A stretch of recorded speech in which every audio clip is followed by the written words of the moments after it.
Good evening and welcome to Talking the Neighborhoods. I'm Joe Heisler, your host, coming to you from the BNN Live Studios in Eggleston Square, where tonight we're also being simulcast on our sister radio station, WBCA 102.9 FM. Tonight, we'll shift gears a bit. Of course, this is an election year, but tonight some city politics. We'll catch up on the latest from City Hall, and later on we'll talk with City Councilor Ed Flynn about the recent crime surge in downtown Boston and his calls for an increased police presence and police numbers, and what's his call for a public safety summit. We'll find out what exactly that is. But first, we'll find out the latest scoop from City Hall with the executive director of a think tank that was started in 2023 that follows closely the latest goings on at City Hall. We're talking about the Boston Policy Institute, and joining me, Greg Maynard, the executive director. All that and more tonight on Talk of the Neighborhoods. Stay tuned. We'll be right back.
All right, we're back with Talking the Neighborhoods. I'm Joe Heisler, your host. Tonight, some city politics on the table and some great guests to talk about them and share with us, including my first guest tonight. He is the executive director of the Boston Policy Institute.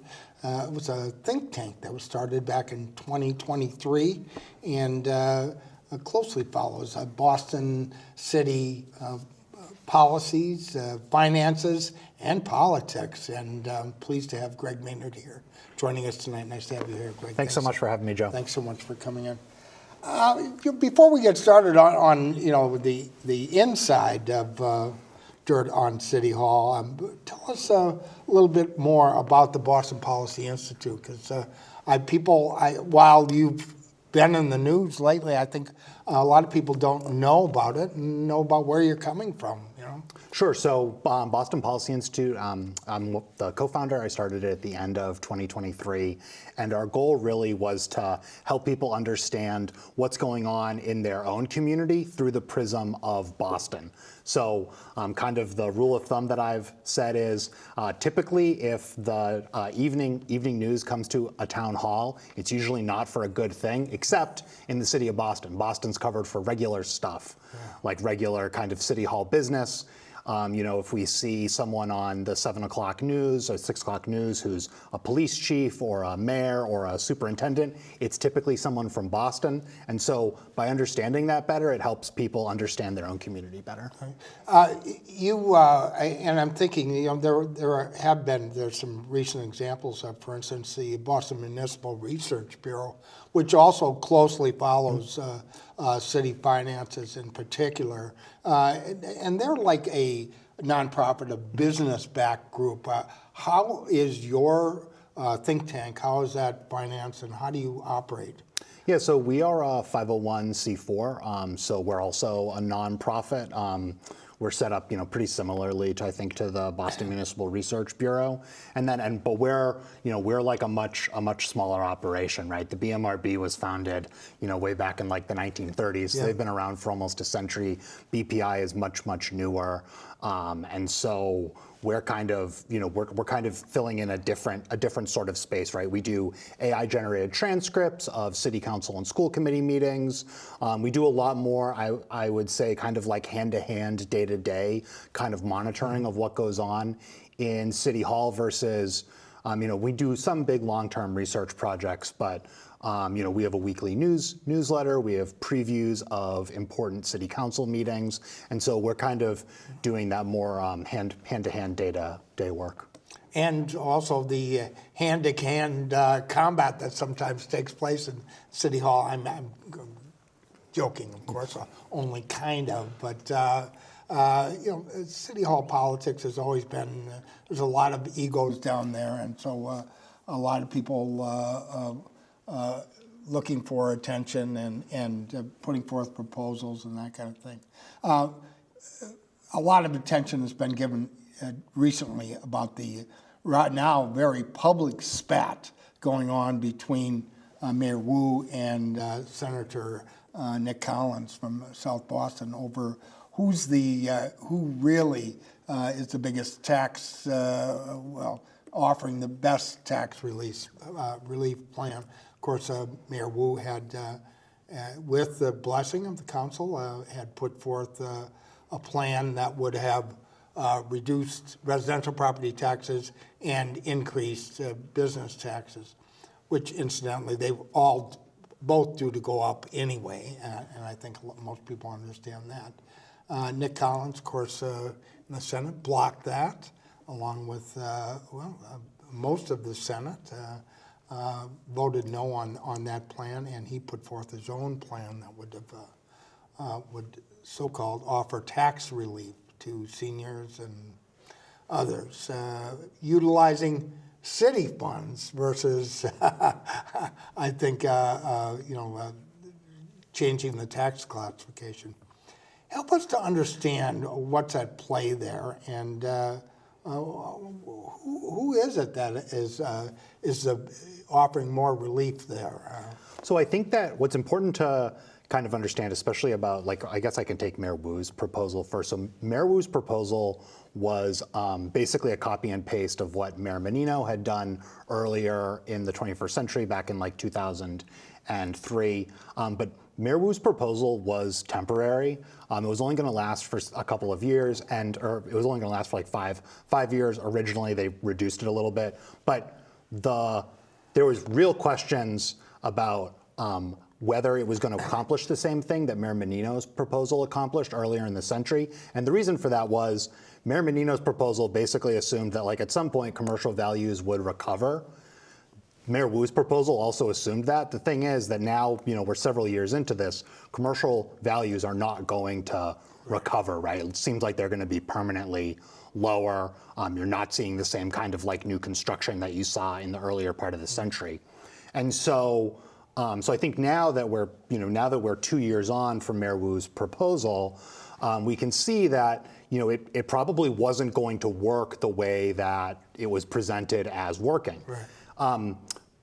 Senator Collins' proposal is a little different. Senator Collins actually, the proposal he just passed in the Economic Development Bill is pretty similar to a action that the City Council took just a month ago. It's just much larger in terms of giving a senior property tax cut. But what's really important about, like you mentioned, about drawing on the city's reserves is the laws that he's talking about changing, and that the council did change with the mayor's, the mayor signed that, is that it would reduce the amount of money the city is actually collecting. It's going to give up a little bit of revenue, basically to provide low-income seniors a tax break. Well, and it's the kind of thing that, for most people, their eyes cross when they start thinking about this. But it's become a much bigger thing than that, because it's now become a political fight. I think it's pretty fair and pretty clear that Mayor Wu has, at least given her endorsement, if not recruited a candidate to run against Senator Collins, and also run against Senator Brownberger, who represents a much smaller part of Boston. But where does this go? It's become a little bit of a tit for tat, poke, jab, some sharp elbows being flashed there, and we're wondering where does this go? Or well, is it only after we see the results of the primary election?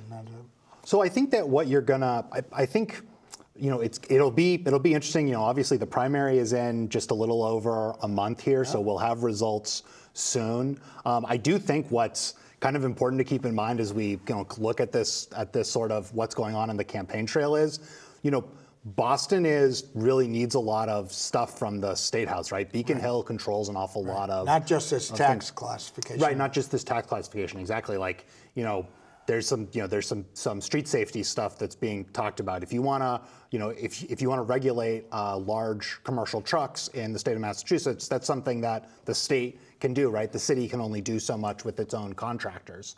And so, ultimately, like, Massachusetts is not a very large state, right? Like, Beacon Hill is very important. And so having those relationships, being able to do business on Beacon Hill ends up being really important, especially when you have an agenda like Mayor Wu does that relies a lot on the state doing stuff to move that agenda forward. And state money as well.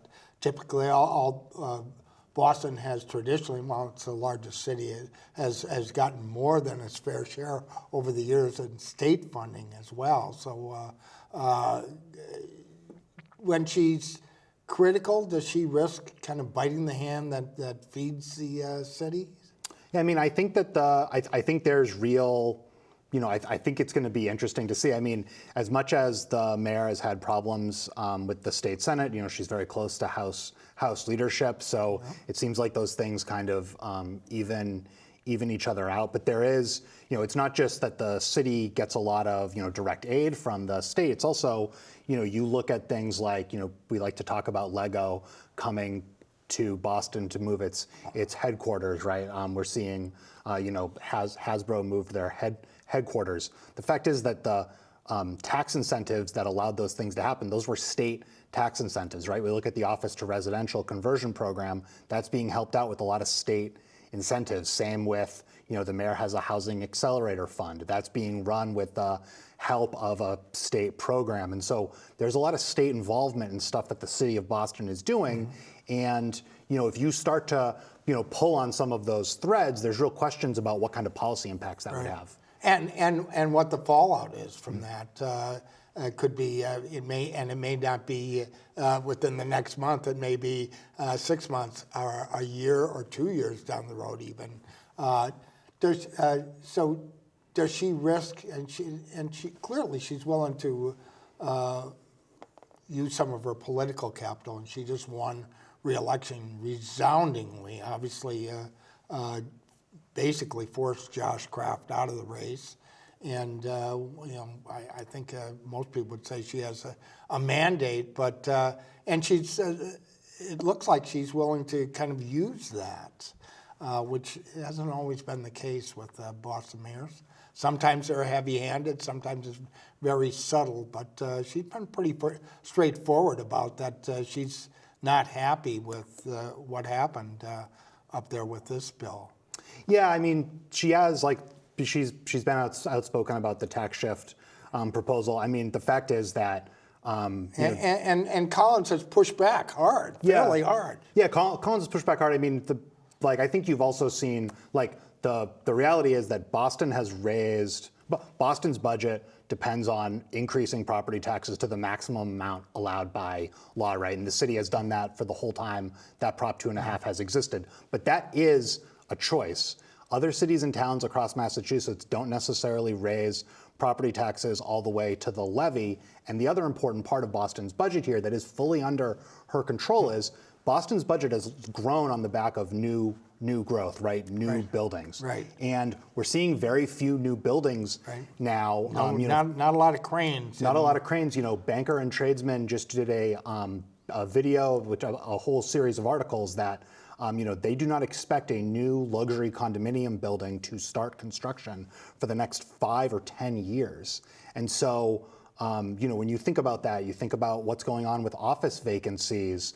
You think about what's going on with like Faneuil Hall, and kind of downtown revitalization in general. Those are things that the mayor doesn't need State House permission to work on. But we haven't seen a lot of action.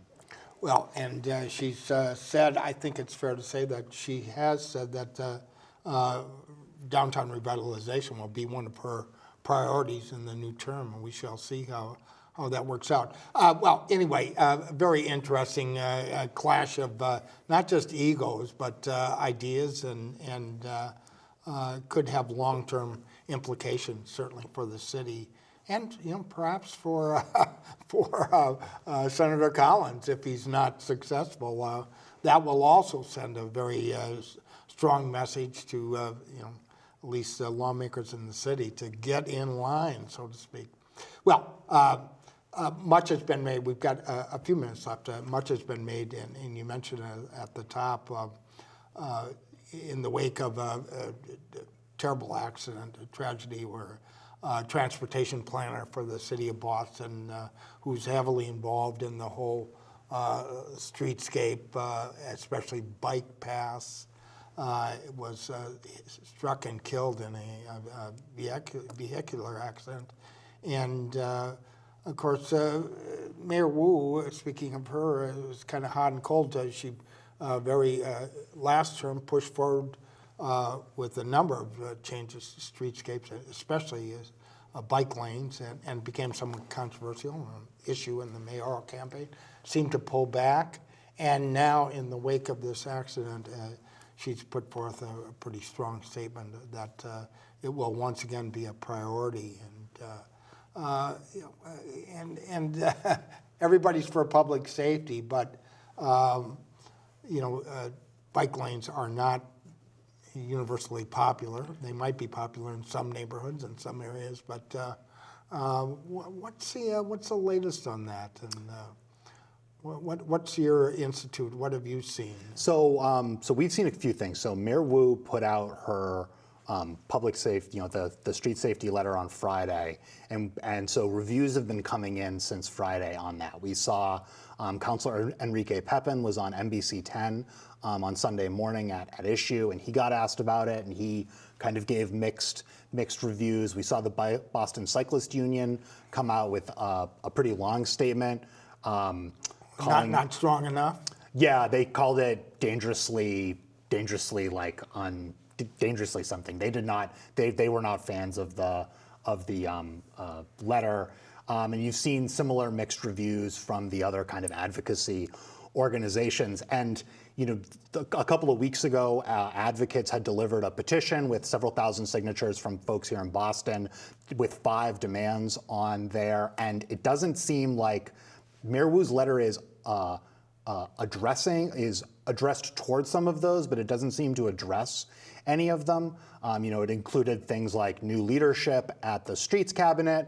The mayor is adding some staff, but she's not removing the chief of streets. She's not kind of doing anything there. And so who's new anyway, or relatively new? Yeah, who's relatively new. And and really what I think this letter kind of emphasizes is the streets cabinet has really been in this weird position since last April when the 30-day review came out, and we just don't really know what's gone on in there, right? We had the Globe article back in March that reported the mayor was basically personally running the streets department. She was approving individual projects.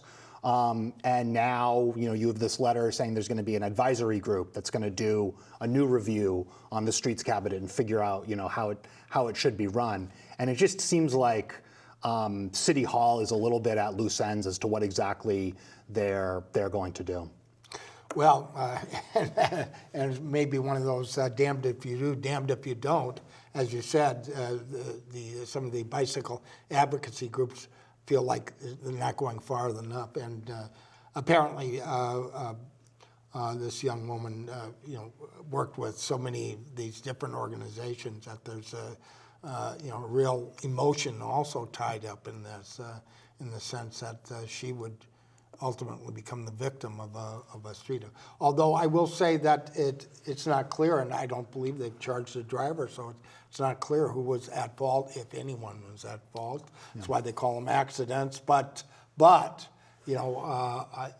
think implicit in this whole argument is that somehow there's additional danger, or there's danger everywhere. And of course there is anytime you're on the street, whether you're a pedestrian, a cyclist, driving a car, whatever. So it's a touchy subject. And yeah, it is. But I think you're just seeing there was a moment during the budget hearings where a advocate said that if Mayor Marty Walsh had only proposed to build 2.5 miles of bus lane, that she would have excoriated him, and that was what Wu had proposed. And I think you're just kind of seeing this real kind of push and pull between the advocates and the administration over exactly how things should go. And the advocates are trying to figure out how far they're willing to criticize the administration. Is it an expectations game, though? You know what I mean? Like they were expecting more, and because let's face it. I mean, everything happens at a snail's pace in the bureaucracy. That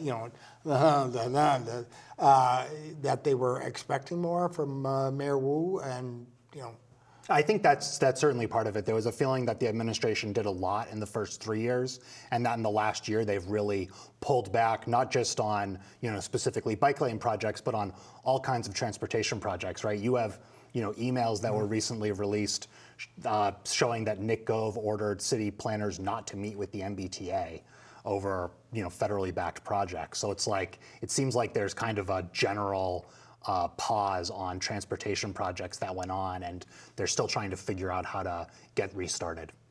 Well, and has your institute looked at it in depth and come up with any recommendations? We've been monitoring kind of everything that's been put out. We haven't done any specific street stuff, but we're certainly we have a lot of questions about there's still all these unanswered questions about the 30-day review.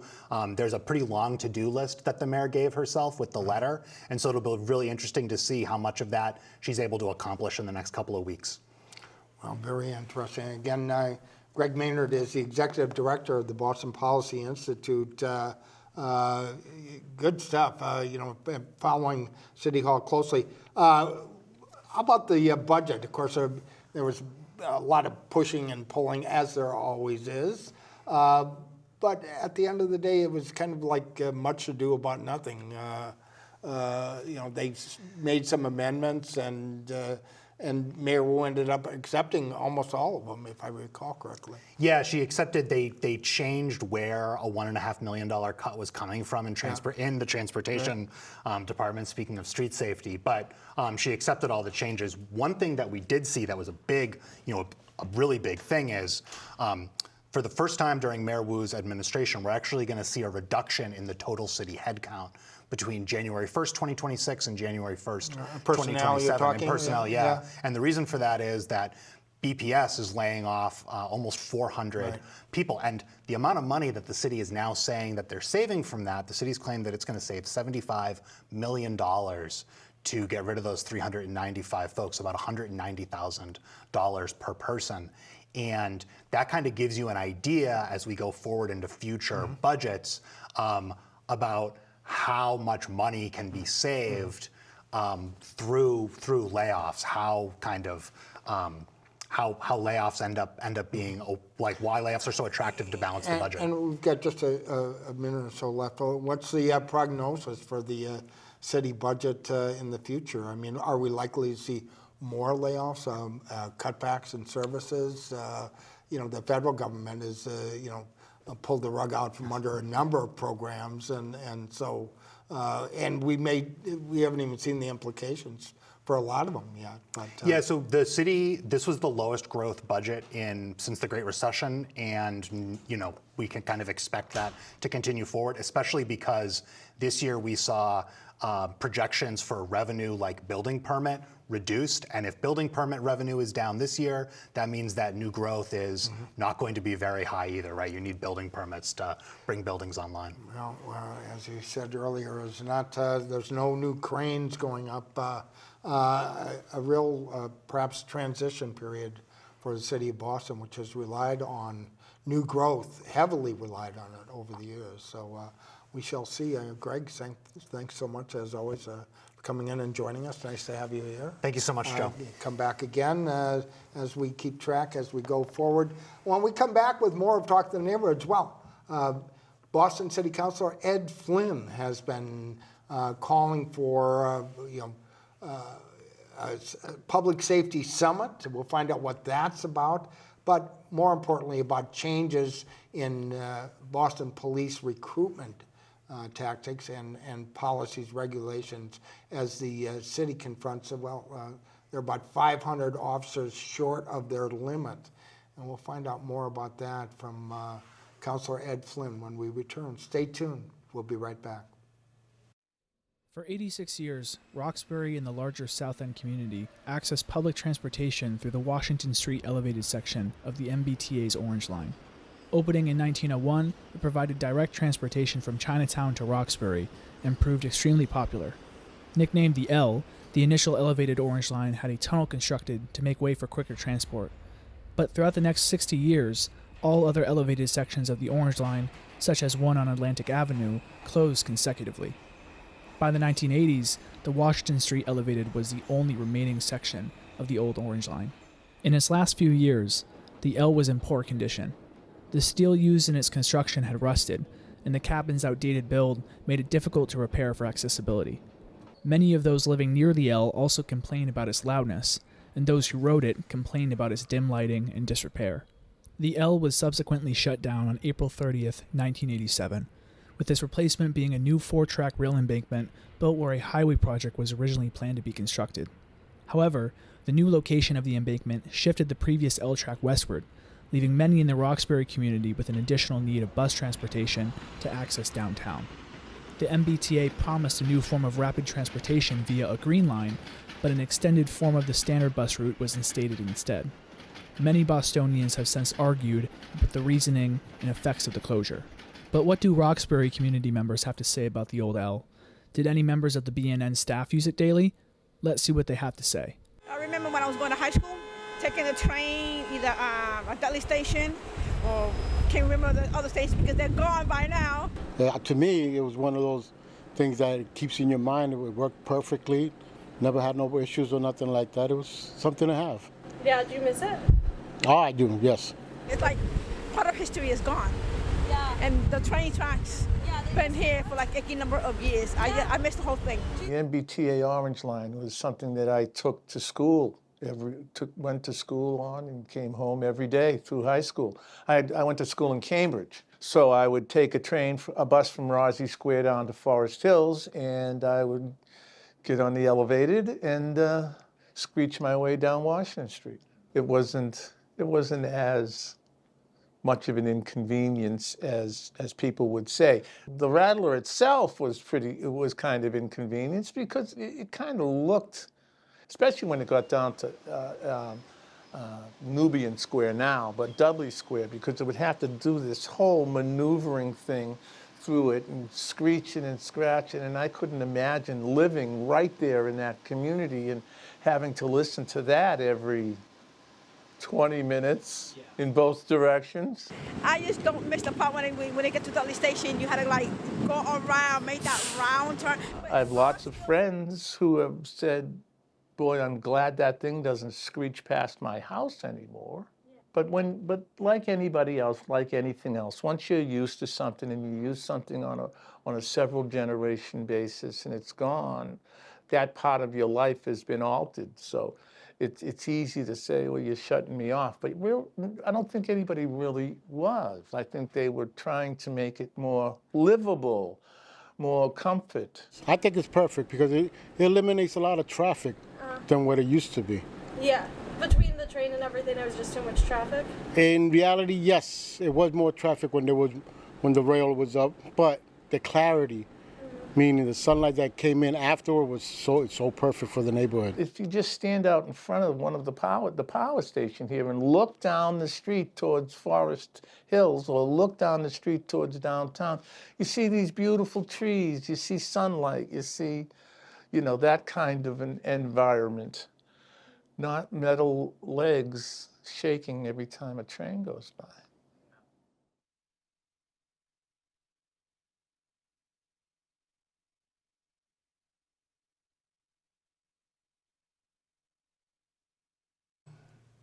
All right, we're back with more of Talk to the Neighborhoods, and in this segment, pleased to have joining me the city councilor from District 2. That includes South Boston, South End, and a large part of downtown Boston, including, of course, Chinatown. We're talking about Ed Flynn. And Ed, as always, nice to see you here. Thanks so much for coming in. Joe, it's great to be with you. Yeah.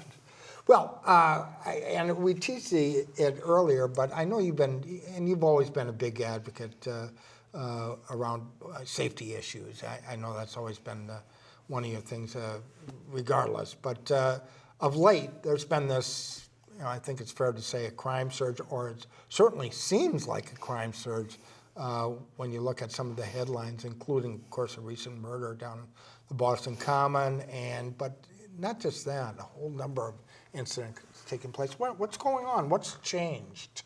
Or was that always the case? We just didn't know about it?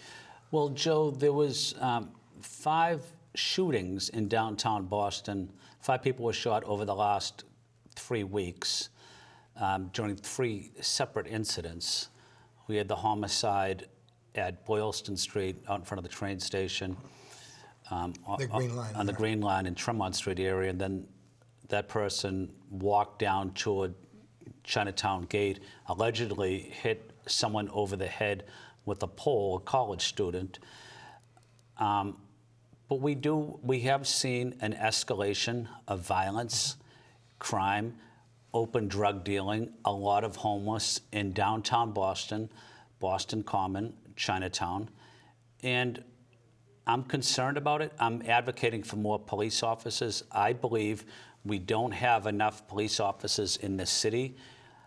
The Boston Police Patrolmen Association have said we're probably down 500 or 600. Wow. I agree with that. But I also know we have to retain police officers, recruiting and retention. But part of retention, Joe, is respecting police officers and their families, allowing police officers or mandating police officers to work 16 hours a day consistently is unhealthy for the officer, his or her family, the community, the neighborhood. But also, I don't think police officers enjoy the support from elected officials at City Hall as well. Well, a lot has changed, but first, let's dig into that a little bit more. You said the department could be down, 500 to 600 officers. What is the reason for that? What have you been able to find out? Is it that they're losing so many officers, or they're not able to recruit people? And of course, there's also, and I know we'll talk a little bit about it, the residency requirements that require that they live in the city, I think, for the first 10 years they're on the force. What have you found in your research on the problems here? I know we're having a very difficult time recruiting police officers across the city. That's been challenging. We're having record number of police officers retiring, and including retiring earlier than the mandated retirement age. Many police officers are transferring to other city or town police departments, or even the fire department. But I think it does start. And police officers know, as I mentioned, they're not supported by elected officials. So they're asking themselves, why would you want to be on a police department that doesn't necessarily support police officers and their families? We haven't had a serious conversation about how we're able to hire more police officers other than the proposals I have highlighted, including maybe accepting transfers from city and towns across Massachusetts and allowing those police officers to, that we would waive the residency. I believe we're going to probably increase the age, allowing more police officers to come in at an older age. Is that something the city can arbitrarily do? No, we have to get home support up at the State House through a home rule petition, which we all signed. But I also think it's about respect. I think that's the critical part of it. It's something that doesn't get talked about enough. But police officers know they're not respected by city officials, and when that happens, it's hard for recruiting. It's especially hard for retention. And why would you be in a job where you have to work 16 hours a day consistently? Well, what about if you had to take your daughter to a dance recital or your son to some type of after-school program as well? That makes challenges for your family, for your spouse, and it makes it very difficult for officers to stay in the job. And we need to change the dynamic. The public also, Joe, has a responsibility as well to support police officers and their families. And I'm going to continue working on that, even though I do get pushback from city officials. Yeah. Well, what's the, is that fallout from the George Floyd shootings, or how much of an impact is and of course the city has made clear they're not involved with ICE operations by and large, but still there's some carryover from that because people see them as law enforcement as well. And do you think that's that kind of negativity, that lack of respect you talked about, comes from that, or where is that? What's the source of that? I think it's been building in the city for a long period of time, and it's divisive, and it's hurting police officers, but it's also hurting residents as well. I know residents respect the police. They want to see more police officers in their neighborhood, and residents are asking for safer and healthier neighborhoods, and they know their neighborhood is not safe at times, especially downtown Boston, Chinatown, parts of the South End. I was over in the South End today for a while. I was in Chinatown several hours today and yesterday as well. But residents want to see more community policing, officer engaging with residents and business owners. We're not doing that anymore. And we need, because of the lack of manpower? A lack of manpower. Yeah. And residents want to see us re-engage in community policing. A new public safety initiative needs to be developed to provide safer and healthier neighborhoods. And that starts at the top, and we need to work together to develop a new public safety plan because, Joe, we don't have one. Well, and I know you've talked about holding a public safety summit and to talk about it, although I understand there was a meeting that the mayor convened in her office in the last few days here, specifically to talk about this kind of thing. Is that the same thing? Is that the summit thing you were talking about, or what do you hope to accomplish when you talk about having a summit? Well, I was invited to the meeting yesterday with the mayor and police commissioner, Chairman Aaron Michaelitz, among other people. I attended. I highlighted what my concerns are about the police department, the critical need to hire more. Were you surprised you were included? I was surprised I was included. Yeah. But everyone knows I'm associated with public safety in downtown Boston, in Chinatown. And this meeting was specifically on public safety in Chinatown, in downtown Boston. The Downtown Residents Association were there. A week before that, I had an on-site meeting in downtown Boston with the police, with residents, with neighbors. We talked about the issue. I believe the mayor followed up from my meeting.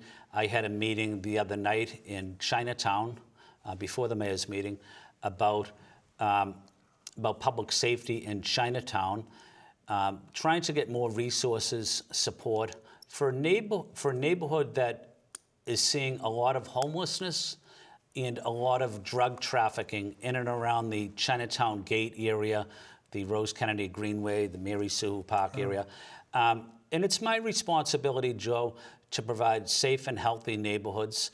And I'm going to do everything I possibly can for my constituents. I'm not giving up on them during these challenging times. So you're shining a light on what's going on down there.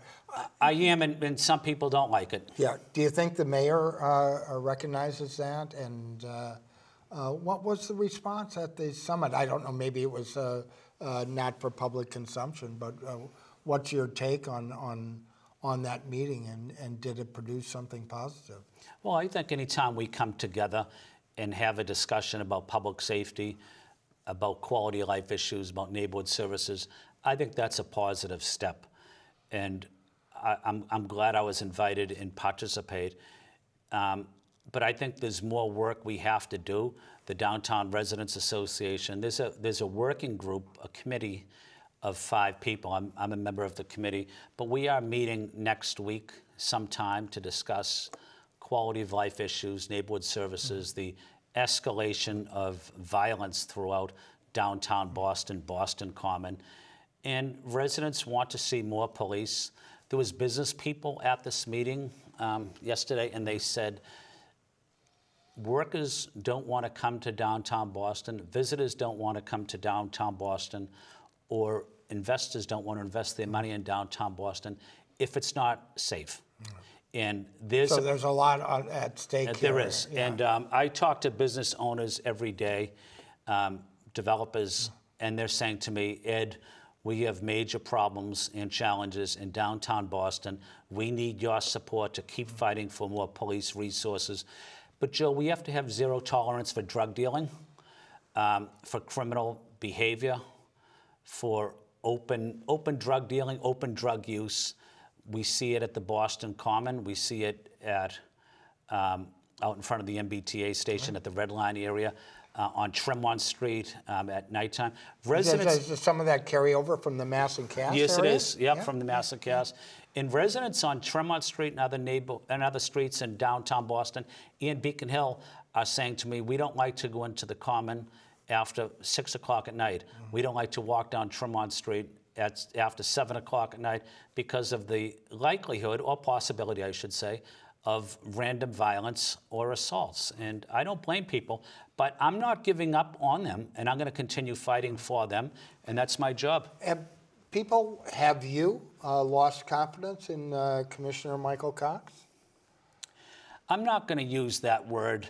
No. I have tremendous confidence in the men and women of the Boston Police Department, the rank and file, and I know the important work they do, and I know the stress that they are under and their family is under.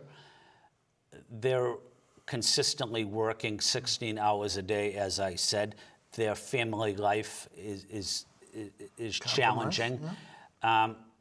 But what they want, Joe, is someone in their corner. They want a fighter. They want a leader that understands their concerns and respects them. And I provide that type of leadership because these police officers are also members of our neighborhood. Do you think Mayor Wu does? Does she understand? Does she really respect the work and the importance of them? I think we have to come together as a city government to respect our police officers and their families. I think the police officers know that there's little support for them at City Hall. I'm not saying something that hasn't been said before. This is what people are talking about. My city council colleagues don't necessarily support police officers and their families. I do believe we have to get back to understanding the important role police officers and other city employees play. And they contribute greatly to our city. They can contribute greatly to our neighborhood, but they're looking for a little bit of support, and I don't blame them. Well, now, and let me just quickly, and I want to ask you about some other items on the council agenda that the city is dealing with, but you're talking about, at least if I understand it correctly, raising the age that police can be recruited to the department? Yeah.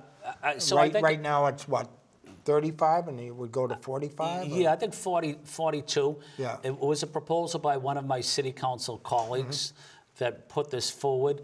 It was a good proposal. I certainly supported it. It needs some support up at the State House. That's one possibility. Another possibility is residency waivers for police officers in various city and towns.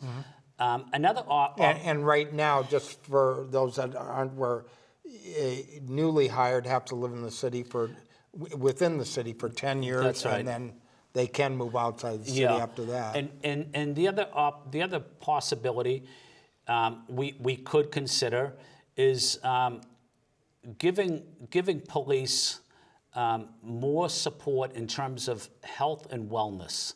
I think is a critical aspect of recruiting, but mostly and more importantly is retention.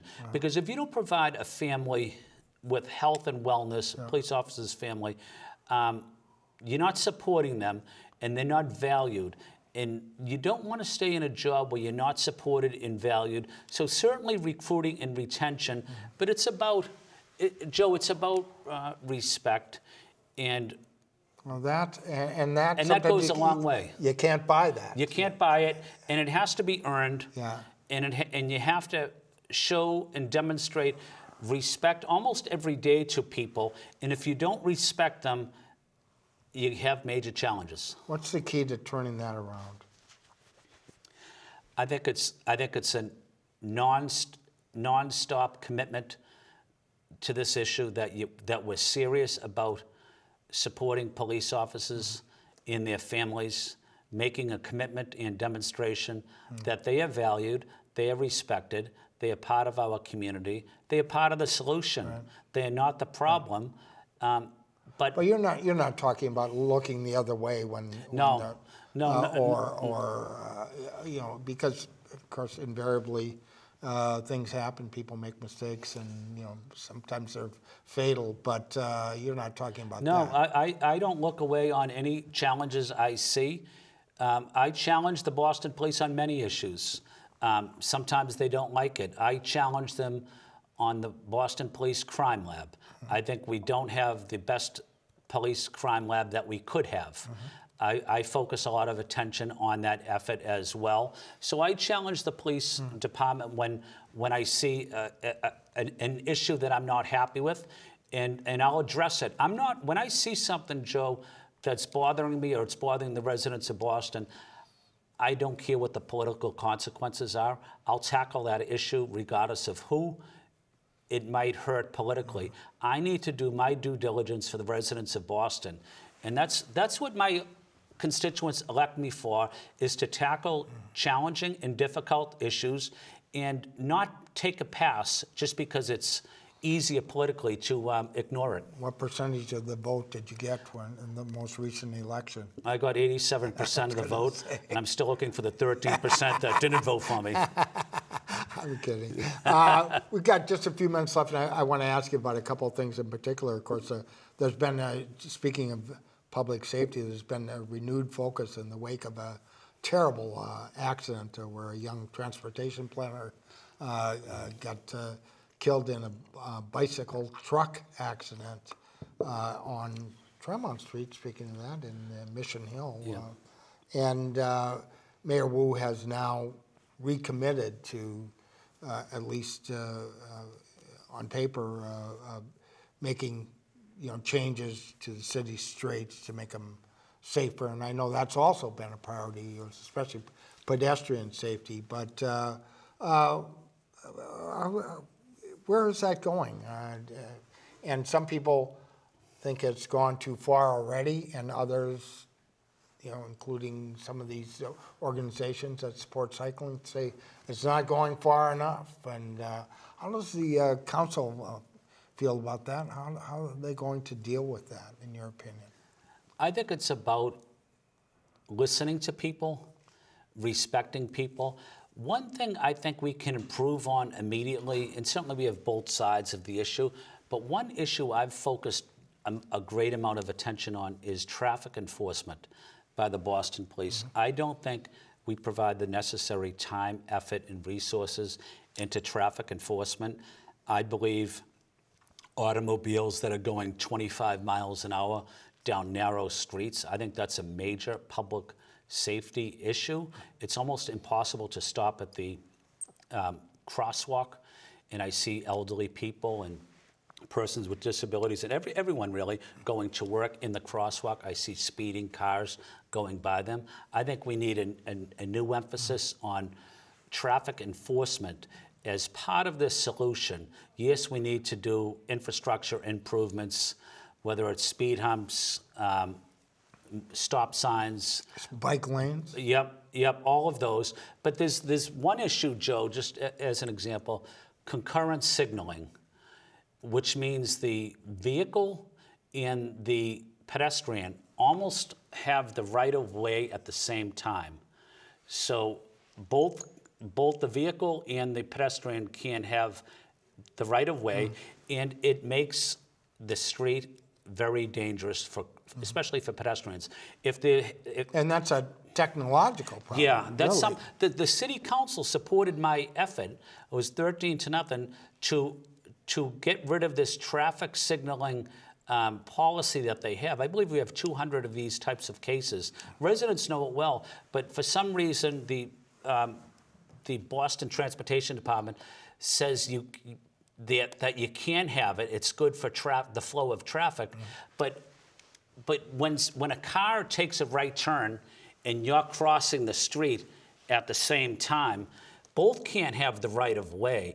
It has to be the pedestrian, and there has to be some more respect for the pedestrians. And we're seeing a lot of people being hit by cars, and I've proposed. What about cameras? Now, I understand the state is looking at cameras, using cameras to catch speeders, and yeah, that's another possibility. Yeah. I think we have to regulate e-bikes, motorbikes, scooters. Boston streets can't be the wild, wild west. I represent Boylston Street in the Back Bay. I saw a scooter the other day going down the opposite way on a scooter, on his cell phone, carrying a sandwich, delivering a sandwich. And people are jumping on the sidewalks. This is something you see in the movies, Joe. Right. That person should have been arrested. Right. Traffic enforcement. Traffic enforcement. And I think you've called for them to be, regulated or regulated more closely. More closely. The third-party delivery, food delivery, the business model of delivering your sandwich as fast as you can within 4 minutes, and you get an incentive as the driver. That's unhealthy for the residents of Boston. I would get rid of it. But Uber and Lyft, they have a lot of support, political support, in the city government. Yes. Well, lots and lots to. Now, we've got just a minute or two left. I've got to ask you about this because, of course, you live in South Boston. There's a serious political battle going on between your senator, who's also from South Boston, Nick Collins, and the mayor. Does that put you in an awkward situation in terms of trying to determine what to support and what to push forward? Because it's getting a little more intense, shall we say. No, it doesn't put me in an awkward position. Nick Collins is an outstanding state legislator. Yeah. He deserves an opportunity to be reelected. Yeah. He's contributed and delivered for the district. About that. No, nothing at all. Along with Congressman Stephen Lynch, does an exceptional job.